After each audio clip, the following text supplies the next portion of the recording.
We went and we looped around, and as we came back down the hill, we passed John Gordon's house, or what was left of it, which is nothing. His wife Margaret and their 3 children, Billy, Rosie and Jessie, also live on Early Valley Road, or did. The family evacuated on Monday night and had no idea their house and, heartbreakingly, more than 40 classic cars, an obsession, a collection of John's, had been lost, all burnt. Really tenuous insurance situation. John Gordon told our reporter Zac Fleming today the news was still sinking in. It's sort of heading home, but not, if you know what I mean. It's. I keep thinking I'm going to go home, and it's just weird. I'm trying to be tough about it. Where are you guys now?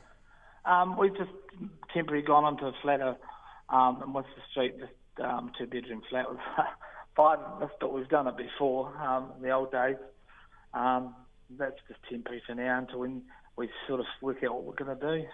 See, we even know when it started because my son was behind me he was probably about 8 minutes behind me coming up the road because we've got quite a long road to our house. And there was no fire when I came up, and he came up within 8 minutes of me being there. This was about probably 5:45 by the stage.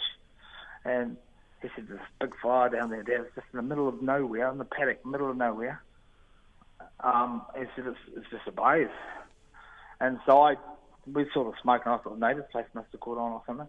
And I went down there, and both of the roads were actually ablaze, and we couldn't actually go down one. So I went and told the neighbours that to get out, and they were just hopping in their cars. So I told them to go uphill, and we all went uphill.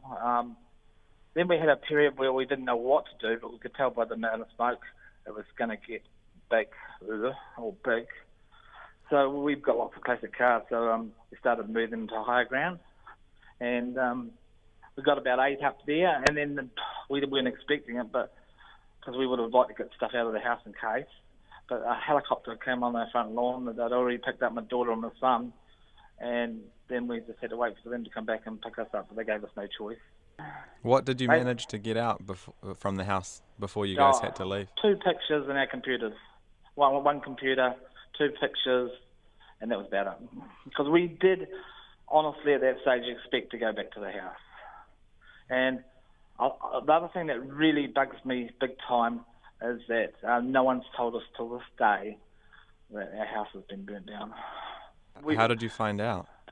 Well, we were allowed up there the next day on the Tuesday, and we came around the corner and saw our house levelled, and we were just blown away because we didn't know. We thought it would be just still standing there. What was that like for you to turn a corner and see that? Oh, just, when your heart sinks, when it just drops, it's like that. And then it's just like devastation. It looks like a bomb site. It's just flattened, absolutely flattened. But getting past all that, where the people have been so nice and so generous. But there's a lot of nice people out there. There's a lot of generous people out there.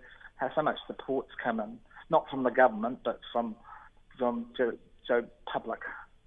How was the insurance side of your house? Well, we stuffed up. Before the earthquakes. We had scoped up after the earthquakes because we had multiple houses at that stage, and we never knew that we were uninsured before the earthquakes. We just had contents, and so then we couldn't get insurance because it had blockwork damage, and I had plans of getting around to doing it, but it didn't happen. And now we're in a situation where fire's wiped us out, so we've got contents, but that's all. I don't think it's hit us 100% yet, but we've been pretty busy and trying to get our head around it. After the earthquakes and now this, do you think you'll stay in Christchurch? Probably not. Probably not.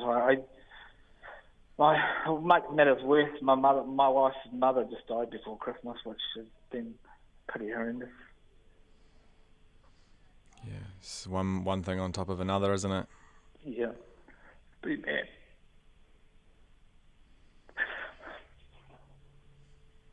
Sorry. No, mate, don't apologise. Yeah, got to think of the positive, eh? Yeah. It's just one of those things that you just got to get through. It'll just be time, like everything else. It'll just be time, and we'll get there.